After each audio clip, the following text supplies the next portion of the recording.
এবার আসছি জলদি ধসা ও নাবি ধসা। সাধারণত এই রোগটি আলুর ক্ষেত্রে বেশি দেখা যায়। এটাকে বলা হয় আর্লি ব্লাইট এবং লেট ব্লাইট।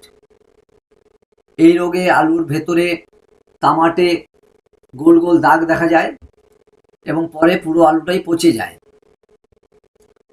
এই রোগ দমন করার জন্য আইসোপ্রোথিওলেন বা ক্লোরোসাইপার, যেটা সাইপারমেথ্রিন নামে পাওয়া যায়, আইসোপ্রোথিওলেন এবং ক্লোরোসাইপার প্রতি লিটার জলে 1.5 গ্রাম মিশিয়ে স্প্রে করলে উপকার পাওয়া যায়। পরে আসছি কুটে। সাধারণত এই রোগটা সবজিতে হয়ে থাকে। একে বলা হয় কার্লিং ডিজিজ।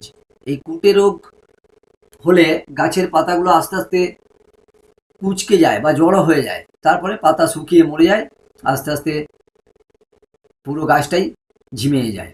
এই রোগ দমন করার জন্য ব্লাইটক্স প্রতি লিটার জলে 2 গ্রাম মিশিয়ে গাছে ভালোভাবে স্প্রে করলে উপকার পাওয়া যাবে। Downey mildew. এই ডাউনি মিলডিউটা এক ধরনের পচন রোগ।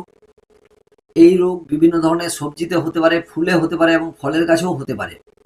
এই ডাউনি মিলডিউ রোগ হলে ফলন 80% পর্যন্ত কমে যেতে পারে।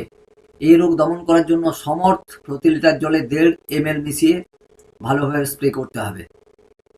এই সমর্থ এটারও টেকনিক্যাল হেক্সাকোনাজোল, যেমন আগে আমরা দেখলাম 1 নাম্বার পয়েন্টে হেক্সাকোনাজোল টেকনিক্যালের ব্র্যান্ড নেম ছিল কন্টাপ, সেরকম সমর্থ হলো হেক্সাকোনাজোল, তবে কন্টাপের তুলনায় সমর্থে আরও কিছু ইনগ্রেডিয়েন্ট বেশি আছে।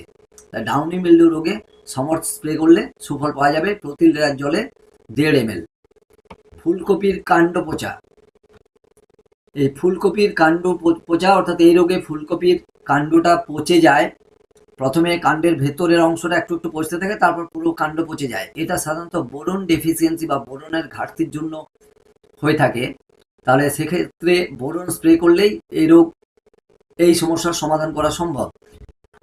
বোরন বাজারে বিভিন্ন ব্র্যান্ড নেমে পাওয়া যায়, যেমন সলিবুট, সোহাগা ইত্যাদি। প্রতি লিটার জলে 2 গ্রাম বোরন মিশিয়ে ভালোভাবে স্প্রে করলে এই ফুলকপির কাণ্ড পচার হাত থেকে রক্ষা পাওয়া যায়।